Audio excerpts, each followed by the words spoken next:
Okay, I was trying to get that done. Almost decided up there a minute ago when I was speaking to skip something that I was going to talk about and just get through the end of this and try to get to some pictures. And then I would let the whole thing end at going to pictures. In fact, I would say such as I was going to pictures, and as soon as it quit, it would quit. But I didn't get that because I didn't shut up there above for at least 4 out of 5 times that I thought of things to say. Let's just continue here and get through this last paragraph, because if you look, it really is the last paragraph, and then I'll show you the names that are down there at the bottom just for the fun of it, and then we'll actually go to pictures, and I can give you a little more connections that aren't really talked about here at all, and something that you can see somewhat visibly, I guess. In addition to the evidence available of Petrie and others, proponents also point out the similarities in the names of divinities and places and the religious beliefs of the two cultures, and in depictions of regalia, such as using a mace and other things that work along with it. For example, the primeval mound of the Egyptians' first creation was called the Island of Nun, and it was surrounded by the waters of Nun, while the Sumerian name for the great temple in their original city of Eridu was called Nun-Ki, Ki reforming for the earth. So it was the mighty place upon earth that got washed away in a flood that went on there not too much later. But it's also one in the famed stories that you hear about, and even in the first cities talked about the Bible getting built whenever that went on in Genesis. So, several scholars have noted that it would be built on an island, and on that island in a reed swamp. Well, that's very indicative of that Sumerian place we're talking about. Several scholars also noted that the name Osiris is a Greek pronunciation and that the god would have been called Asar in Egyptian, while the Sumerian god of Eridu in the area is also called Asar, akin to the Babylonian Marduk, and the Uruk period of ancient Mesopotamia from 4100 BC to 2900 BC calibrated predates that Naqada II period of ancient Egypt, which is 3500 to 3200 BC, so it overlaps into it here at the end. And if something kicked off towards the middle of that, then you go over here, and then bingo. And indeed, there's evidence of colonies of this Uruk civilization over a wide area, from the Taurus Mountains in Turkey to the Mediterranean Sea in the west and as far east as central Iran. So, again, here we go making that connection.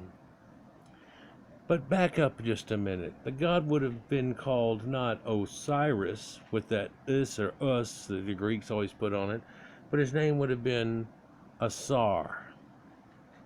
Now, when I was studying this and going deep into it, about the second time through, whenever I was quite a bit younger, I'll put a date on this, and going deeper into this, at the time I had studied it, around then or shortly after, the movie Contact came out.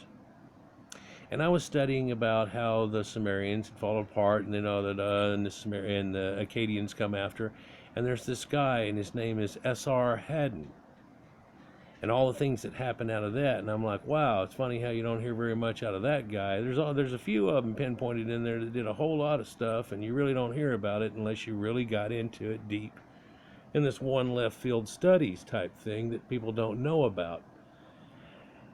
And lo and behold, I'm watching the movie Contact. Have you ever seen it? Yeah, well, it was made by Carl Sagan, and it's where we actually get contact from aliens and a signal, like they're looking for a signal with the satellites.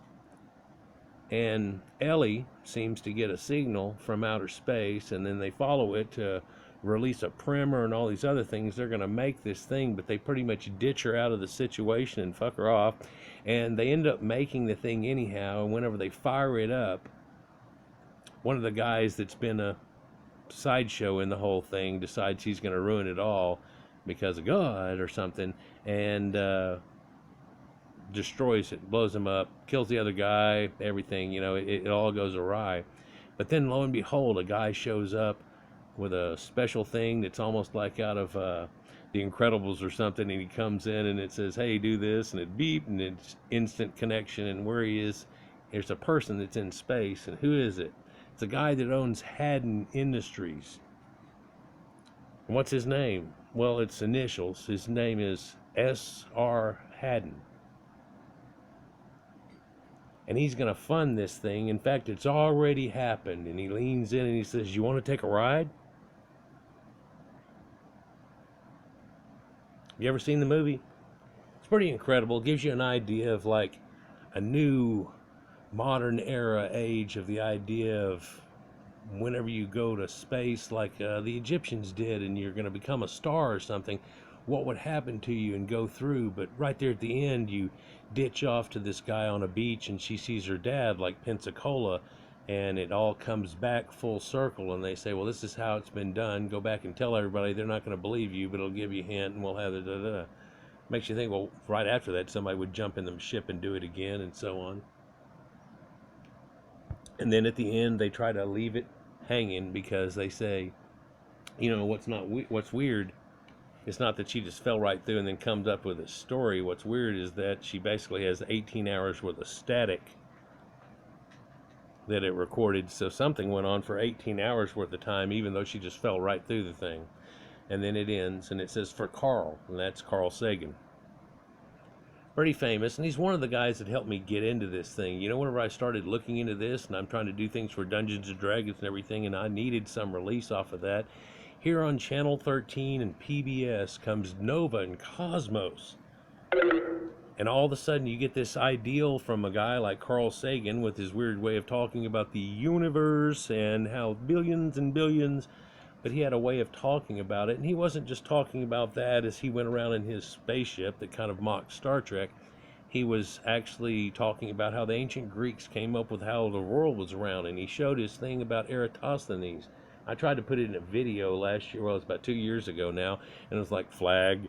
It was like, I didn't think I'd get it in there. Maybe I could do it back and forth and change the sizes and go through a whole rigmarole, but better yes if I just show just a small portion of it and then talk about the rest of it as he's pointing it out to you like pictures.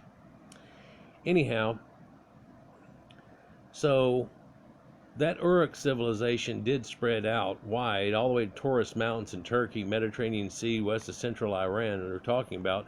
But also there was already a common people all around through this area. And then there was a nobility of people that are known from every bit of ancient architecture, archaeology that we even have. And this dynastic race situation seems a little more viable.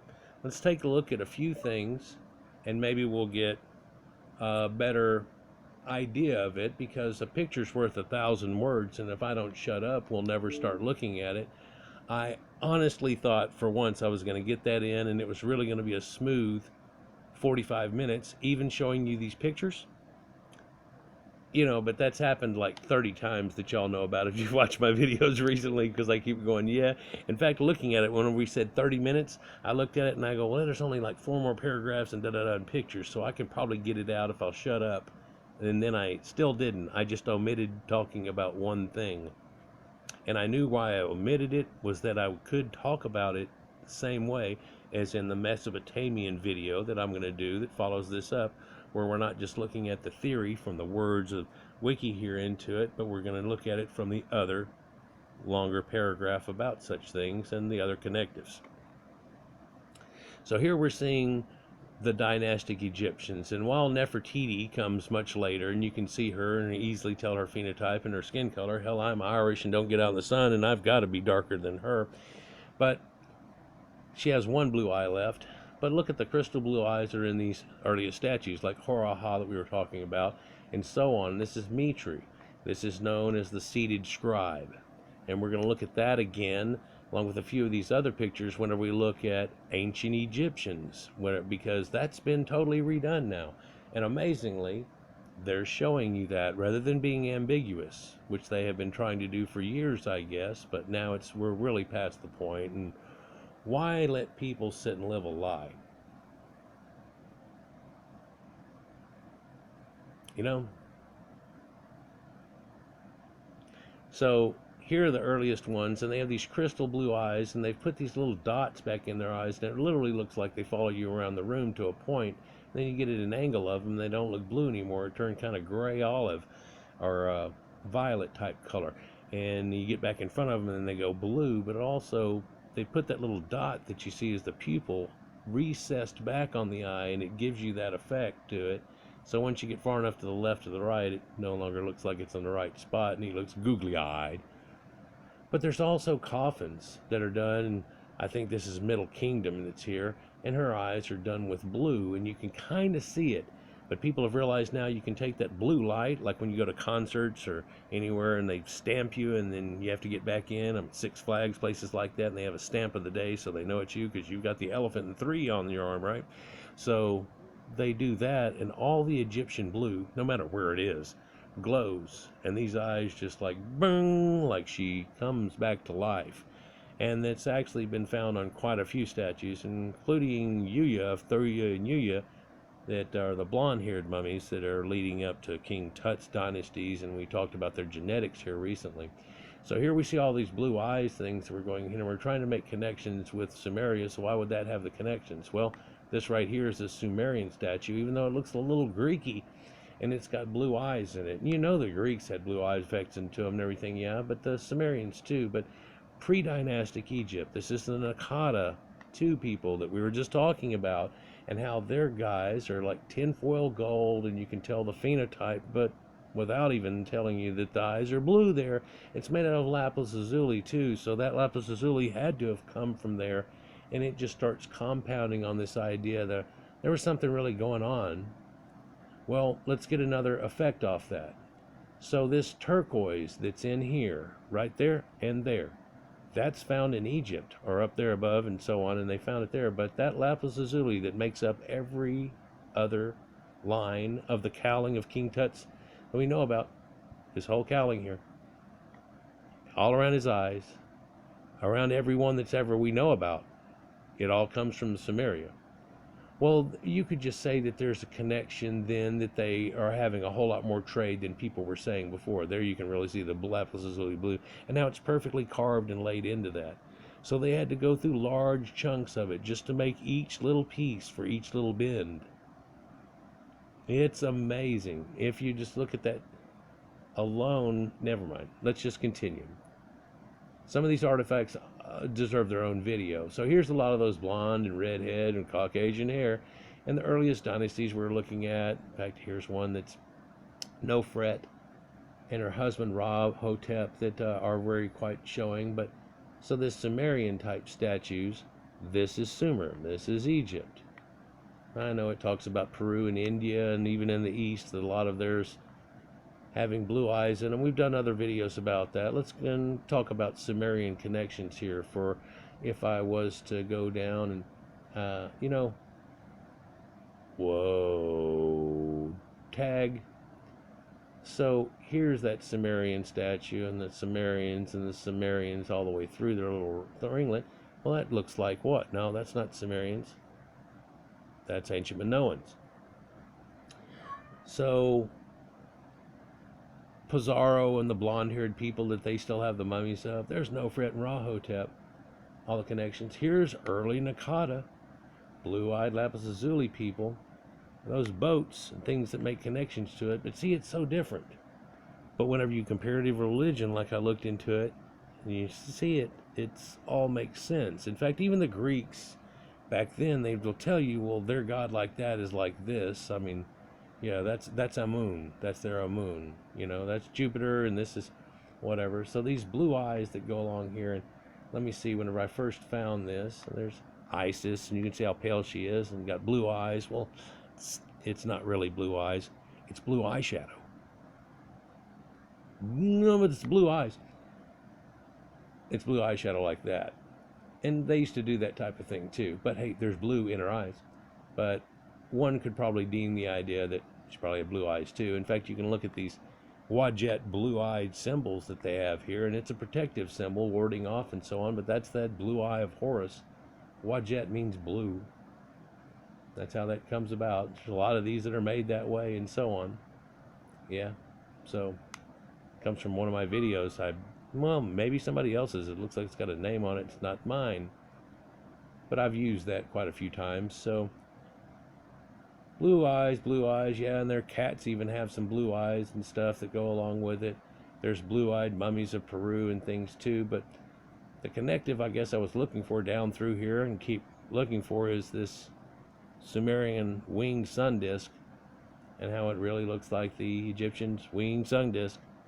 They're all connections going to it, and we look at the ancient Sumerians, and it all came from a sun god worship, and Anu and Utu, and the sun gods, and when it came off there, and the pantheon and the people that started it all off. There was a king of the land there that made everything happen, and then the king of the sky and Enki took over. Might be kind of telling, and they weave that in there in their mythologies and say, oh, so this happened and that happened, but you don't recognize that as being where 2 or 3 people got together, and then somebody else came in and got it kicking, and here we are now, and we wrote it into our mythologies. Quite often, as we just kick their ass. Who? Us. Isn't that strange? So there are hundreds of these statues. There's I believe it's the Ashmolean Museum, I could be wrong, that have a setup of these Sumerian blue statues, and every single one of them has blue eyes, and they range from almost 2 foot down to 9 inches, and there's like 50 something of them there in the little display case. I mean, they could put them in a bunch of different ways, but here's all of them. Well, who are those? This is nobility and Sumerian gods, and some of these are the ones they said were demigods and so on, and things like that. And the priests and priest king type things, they're supposed to represent all those guys. Really? So we're going to see that guy come up again shortly. But there's that connection. What was the other one that I was talking about? Oh, the reed hut, Sumerian reed hut.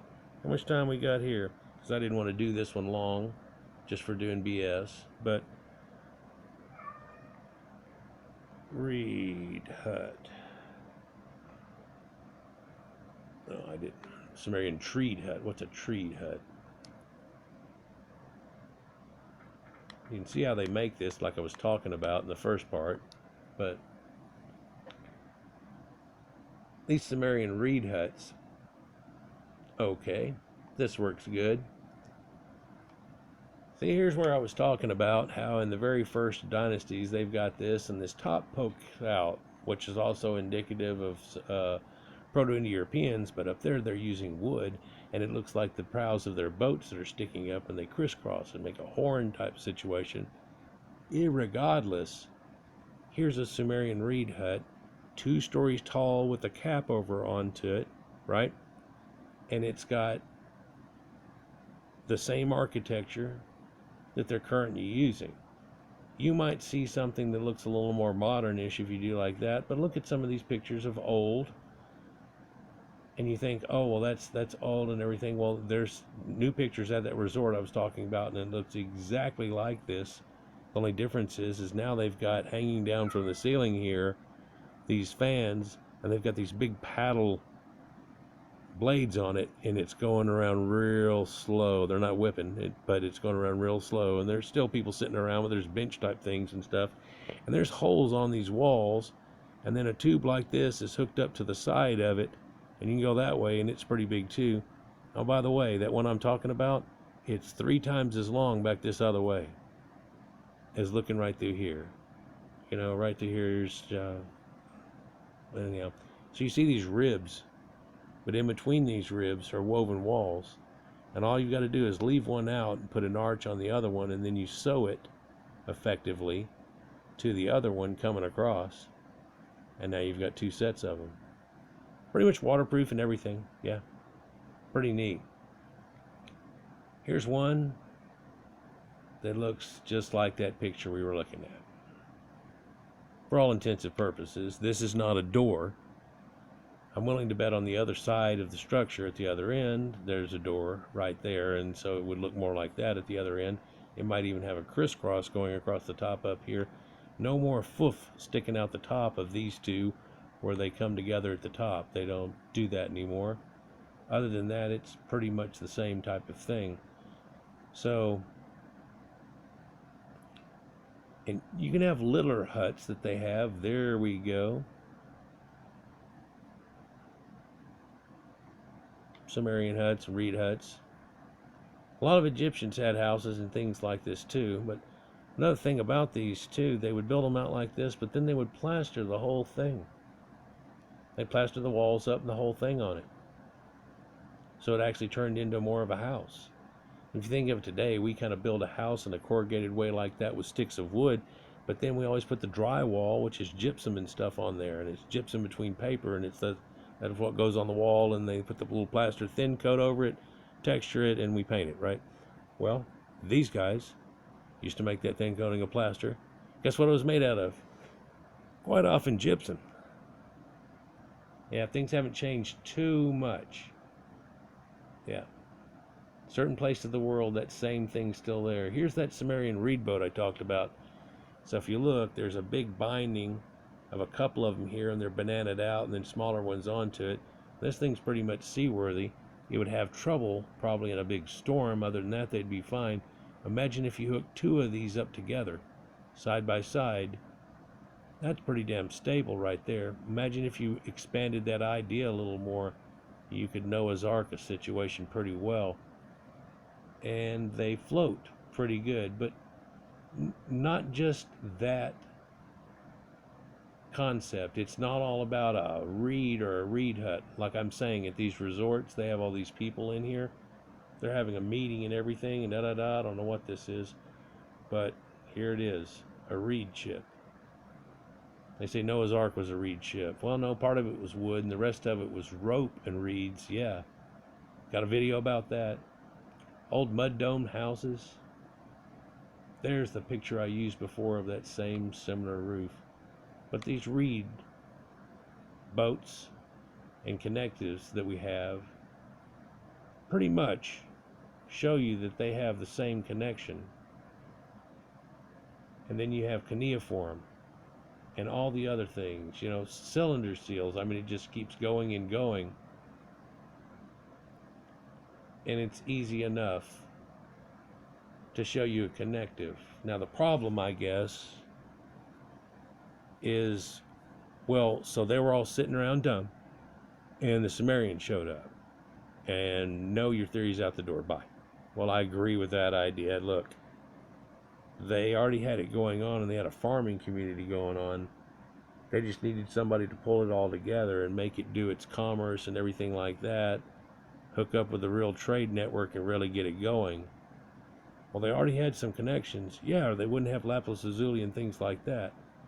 Not sure how far that their connections go back as far as from each site to each site. But if we just go back a few more 100 years, they actually come back to a connective that started up at the top part of this Fertile Crescent, not over in Sumer and down in Egypt, but up in here.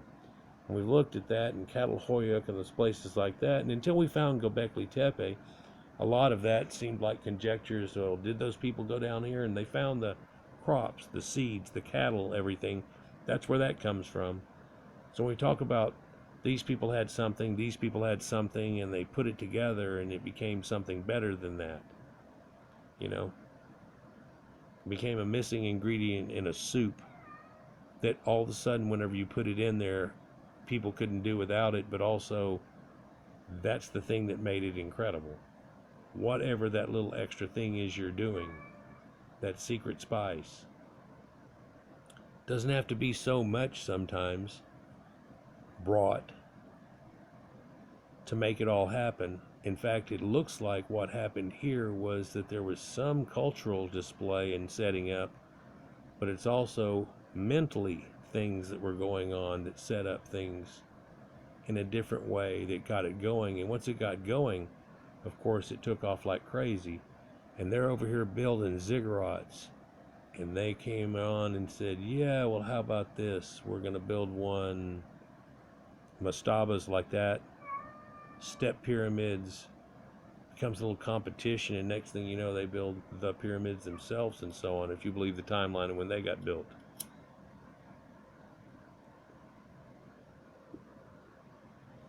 Altogether pretty important, but we're going to look at this in another video set, so I'm going to go ahead and shut up here. But here we've showed some reed houses, and I know there was one other thing that I was going to try to show you the picture of. Hopefully I'll remember that whenever I go to the other video set and show you it. But yeah, the blue eyes go together, the nobility here, the nobility there, this, that, and the other. Well, that's the kickoff that gave them the kingly thing that seemed to happen. So it was that extra thing added to the soup, definitely. Now, whether you want to give them full credit, I don't think anybody really does. It's just everybody now knows about that badass place because of that soup that's just like this. And if other people try to make the soup and they leave that crap out, it is not the same, and it's really not woo, and people don't really like that soup as much. They can tell something's missing. In fact, it probably wouldn't have gone through its extent that it did. The earliest dynasties got destroyed by a volcano that ended up ruining them and their crops for enough years that they figured out now that actually caused the downfall of it. It was only for a generation or two and then hiccuped and started going again, but in that fact there was a downfall. One wonders if none of those things ever happened, what could be, what would we be looking at now when we look at it? Or would we even be in the same world? Strangely, weird little things like that, you think something kicked off and did something just a little different like that, if over the period of a few thousand years we'd end up and there wouldn't even be a way for me to talk to you anymore like this, or we'd already be in space by now, or just all kinds of variations on a theme. Like, share, and subscribe, and enjoy, and we're going to get on to another one. Look for it. And again, after that one, I'll probably calm down about this for a little while, because I feel like I start beating a dead horse, and that some of y'all have seen this, and people that have been with me for 3 or 4 years now have probably seen me go over this in a few different videos in different ways, and I'm not adding so much to it, but just reiterating. Peace.